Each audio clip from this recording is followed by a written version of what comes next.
Hello everyone, this is Baljeet Singh and you are watching my YouTube channel Baba Bachu English class. Guys आज हम बात करेंगे इस वीडियो में पास्ट कंटिन्यूअस टेंस के जो हिंदी के सेंटेंसेज है जिसके अंत में रहा था, रही थी, रहे थे आदि आता है को किस प्रकार से इंग्लिश में ट्रांसलेट करते हैं। गाइज पहचान के रूप में आपने स्क्रीन पर ये कुछ पहचान लिखी हुई है। रहा था, रही थी, रहे थे दिखाई दे रहा होगा। जिन सेंटेंसेज के अंत में रहा था, रही थी, रहे थे ये सब आए वो सेंटेंस जो है पास्ट कंटिन्यूअस टेंस में होंगे। और ऐसे सेंटेंसेस को इंग्लिश में ट्रांसलेट करने के लिए हेल्पिंग वर्ब वाज और वर का प्रयोग करना है। अब हेल्पिंग वर्ब वाज और वर का प्रयोग किस प्रकार से करना है ये लिखा हुआ है यहाँ पे।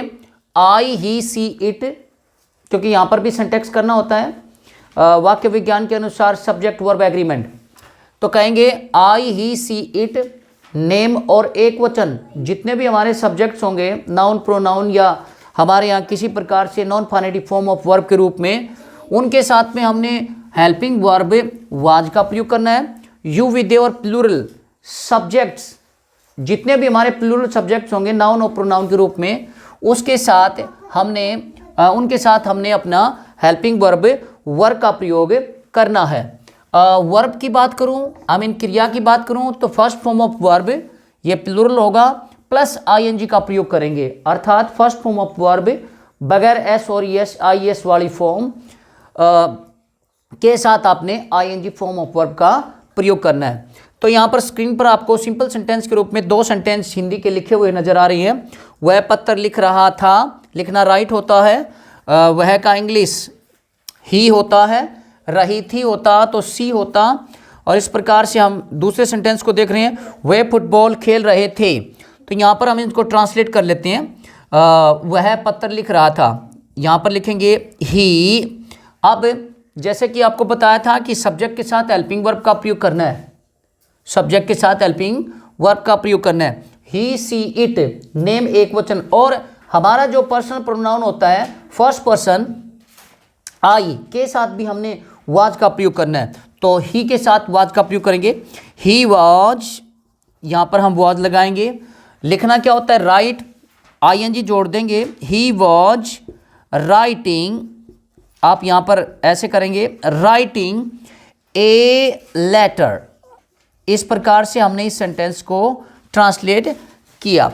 गाइज आपको बताना चाहूँगा, राइटिंग में कुछ बच्चे जो यहाँ पर रूल फॉर्म यूज किया गया, अप्लाई किया गया है, शायद उस रूल्स के बारे में जानते नहीं है, तो उसके बारे में बात करेंगे। ये वर्ब है राइट, WRITE। इस वर्ब के अंत में ई आता है। किसी भी वर्ब के अंत में अगर ई आए और उसके साथ अगर हम ING जोड़ रहे हैं, तो गाइज ING जोड़ने से पहले हम लोग इस ई को ओमिट कर देंगे, इस ई को हटा देंगे। बहुत ही करीबी रूल एक और है BDGLMNPT वाला, उसके बारे में भी अभी हम बात करेंगे, लेकिन उससे पहले हम ई ओमिट करने वाला ये रूल आपको जरूर बताना चाहेंगे।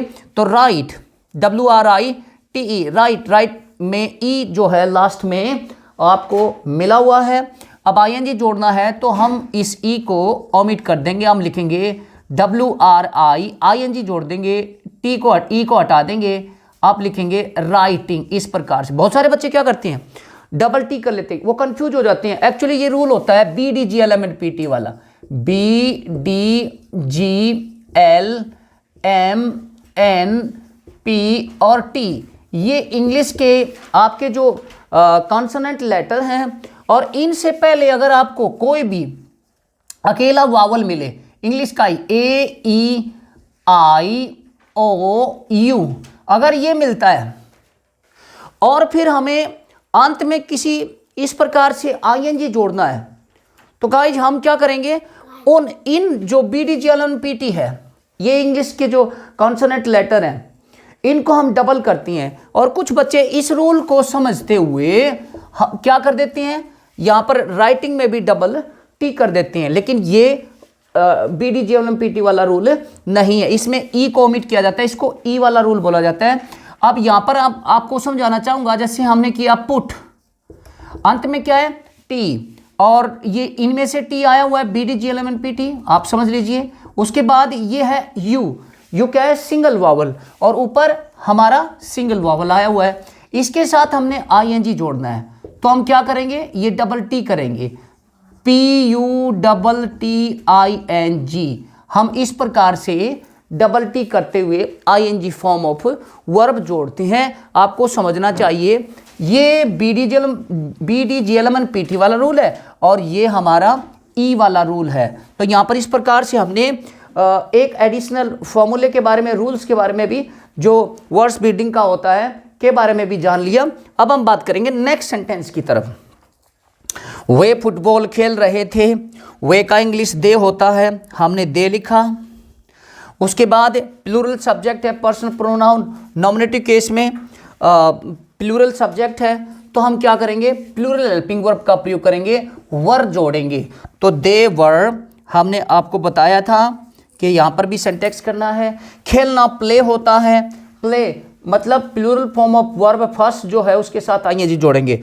दे वर प्लेइंग, हम लिखेंगे प्लेइंग, हम यहाँ पर प्लेइंग लिखेंगे, प्लेइंग फुटबॉल, यहाँ पर हमने फुटबॉल लिख दिया और अंत में फुल स्टॉप। गाइस इस प्रकार से हमने दोनों के दोनों सेंटेंसेस को हिंदी से इंग्लिश में ट्रांसलेट करना सीखा। आई होप कि आपको ये बहुत अच्छे से समझ में आया हो। इस प्रकार के बहुत सारे सेंटेंसेज आपको, या लगभग सभी तरह के सेंटेंसेज जो इस प्रकार के सेंटेंस हैं जिनके अंत में रहा था, रही थी, रहे थे और वो सिंपल हों, तो आपने इसी तरीके से उनको इंग्लिश में ट्रांसलेट कर लेना है। जरा स्ट्रक्चर की बात कर लेते हैं। स्ट्रक्चर में क्या है, सबसे पहले आपको मिला subject plus helping verb was verb के रूप में, प्लस आपको मिला फर्स्ट फॉर्म ऑफ वर्ब, ये प्लूरल है, मैं आपको बताना चाहूँगा ये प्लूरल है, प्लस आपको आईएनजी लगाया, फिर प्लस आपको ऑब्जेक्ट मिला, ऑब्जेक्ट लगाया, प्लस अंत में आपने फुल स्टॉप लगाया। इस प्रकार से हमने अपना सिंपल सेंटेंस और पास्ट कंटिन्यूअस टेंस को ट्रांसलेट करना सीख लिया। गाइस अगर मैं नेगेटिव सेंटेंस की बात करूं तो बिल्कुल आसान है। जैसे आपको पहले वाले वीडियो में भी बताया होगा कि हेल्पिंग वर्ब के साथ नोट का प्रयोग करना है, तो हम क्या करेंगे, वह पत्र नहीं लिख रहा था, तो हम करेंगे he was not writing a letter. Guys बहुत आसान है। अगर दूसरा सेंटेंस, वे फुटबॉल खेल रहे थे, वे फुटबॉल नहीं खेल रहे थे, आप लिखेंगे दे वर नॉट प्लेइंग फुटबॉल। इस प्रकार से हमने नेगेटिव सेंटेंस को भी अच्छे से ट्रांसलेट कर लिया। सब्जेक्ट की बात करें, स्ट्रक्चर की बात करें तो बिल्कुल उसी प्रकार से subject plus helping verb plus not plus first form of verb plural plus ING plus object और अंत में फुल स्टॉप। अगर मैं इंटरोगेटिव सेंटेंस की बात करूं तो ये दो सेंटेंस है ही नहीं, कोई इंटरोगेटिव सेंटेंस के रूप में चेंज कर लेते हैं, ट्रांसफर कर लेते हैं। जरा देख लेते हैं। क्या वह पत्र लिख रहा था, तो अगर हम इस प्रकार से सेंटेंस को बोले तो कह सकते हैं आप वाज ही, आपको पहले बताया था कि केवल हेल्पिंग वर्ब को सब्जेक्ट से पहले प्रयोग करना है। आपने केवल अपनी हेल्पिंग वर्ब को सब्जेक्ट से पहले प्रयोग करना है, उसके बाद पंचुएट करते हुए पूरे सेंटेंस को लिख देना है जो हमारी पास्ट कंटिन्यूअस टेंस की कंडीशन उसके हिसाब से, और अंत में क्वेश्चन मार्क लगा देना है। तो अब क्या वह पत्र लिख रहा था, इसके लिए हम करेंगे वाज ही राइटिंग लेटर और अंत में क्वेश्चन मार्क। क्या वे फुटबॉल खेल रहे थे, तो हम करेंगे वर दे प्लेइंग फुटबॉल, अंत में क्वेश्चन मार्क। इस प्रकार से हमने इंटरोगेटिव सेंटेंस भी ट्रांसलेट करना सीखा। अगर मैं बात करूं इंटरोगेटिव नेगेटिव सेंटेंस की तो वो भी ऐसे ही बनेगा। जैसे हम बात करें क्या वह पत्र नहीं लिख रहा था, तो was he not writing letter, और दूसरा बताया क्या वे फुटबॉल नहीं खेल रहे थे, were they not playing football. Guys मैं अगर इंटरोगेटिव नेगेटिव सेंटेंस की बात करूं तो आपको पहले बताया था कि केवल और केवल आपने सब्जेक्ट के साथ नोट का प्रयोग करना है। यहाँ पर इंटरोगेटिव नेगेटिव सेंटेंस में हेल्पिंग वर्ब के साथ नोट का प्रयोग नहीं करना है। केवल एक कंडीशन में हम लोग अपना हेल्पिंग वर्ब के साथ नोट का प्रयोग कर सकते हैं, वो है जैसे हम कहें वाज नॉट वाजंट, जो ऑब्रिवेट फॉर्म ऑफ हेल्पिंग वर्ब है।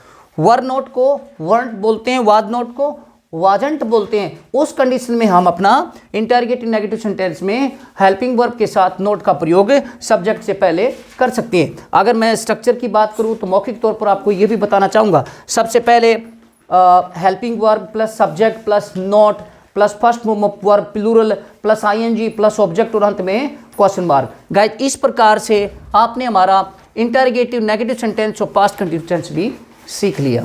अगर मैं बात करूं इंटरोगेटिव इंफॉर्मेटिव की तो केवल और केवल आपने अपना इंटरोगेटिव सेंटेंस के सामने WH फैमिली वर्ड्स का प्रयोग करना है।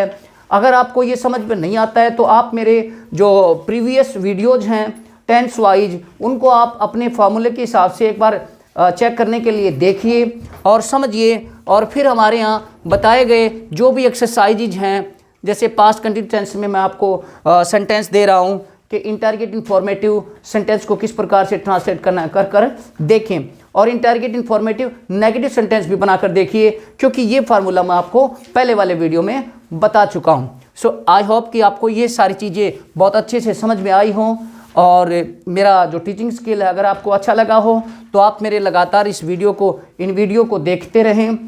मेरे चैनल को लाइक करें, शेयर करें, सब्सक्राइब करें। Thank you for watching my YouTube channel.